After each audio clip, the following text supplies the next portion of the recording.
cheesy roasted peppers with some homemade Pico de Gallo. Very simple ingredients here, just some string cheese and some peppers. And just watch here, this is how I open up the peppers to remove the seeds. Now the important thing to know here is that size is a big tell for the chilies and the heat level. The larger will be milder. I have some Hatch chilies here, but Poblanos will work beautifully as well. You can see I've just opened up the chili just enough to work with it. I don't want to split it wide open, and making this today for a group that prefers very mild heat. So I am very carefully removing all the seeds and the membrane and setting those aside.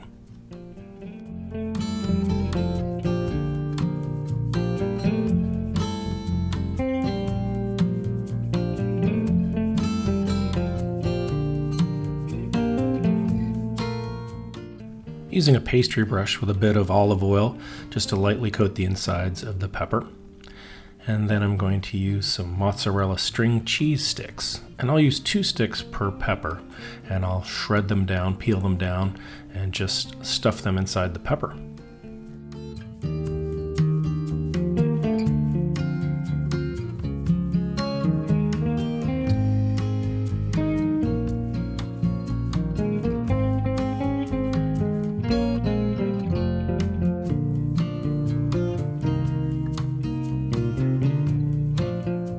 I really love the cheesy roasted peppers any time of year. Summertime, of course, is always great on the grill. You'll find Hatch peppers are in season in summertime and very easy to find. Poblanos, you can always find them year-round. One of my favorite dishes to make year-round.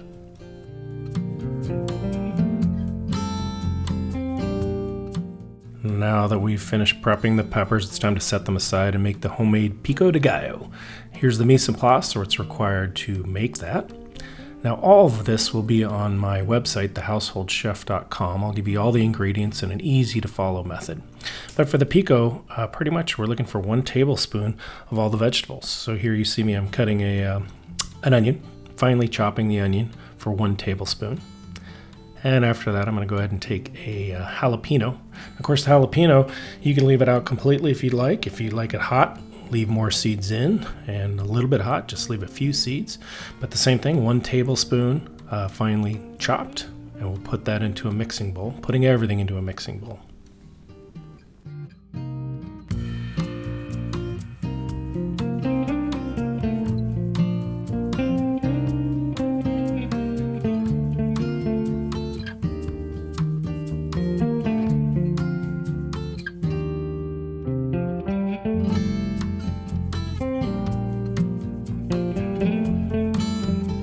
Cilantro, of course, is a huge part of the Pico de Gallo, and you need to remove the stems and just set the leaves aside. And we're going to finely chop about 1 cup's worth of cilantro.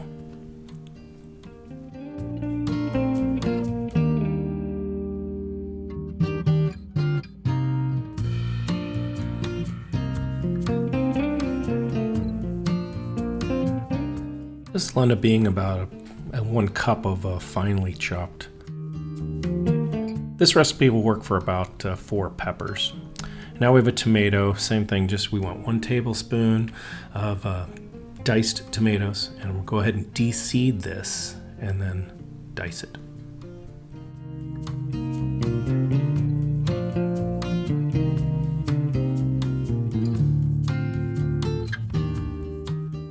So here I'm going to add 1 tablespoon of lime juice to the mixture, and then we'll go ahead and change things up a bit. I'm going to use 1.5 teaspoons of salt.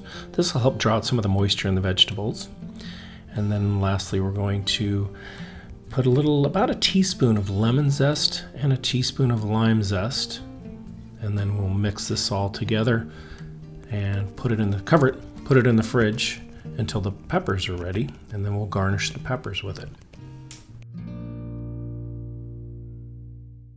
Now we're off to the barbecue grill to finish off these peppers.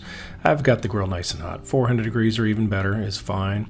And what we're looking to do is just char the peppers completely on every side if we can, without spilling the cheese if we can. And this is what I'm looking for, a beautiful char. Peppers are a little soft, beautiful melted cheese on the inside. We'll garnish it with the homemade Pico de Gallo and enjoy it. Please like and subscribe. And for the full ingredient list and easy to follow method, as well as you can watch this video there as well, please go to my website, thehouseholdchef.com. Thanks for watching, and we'll see you next time.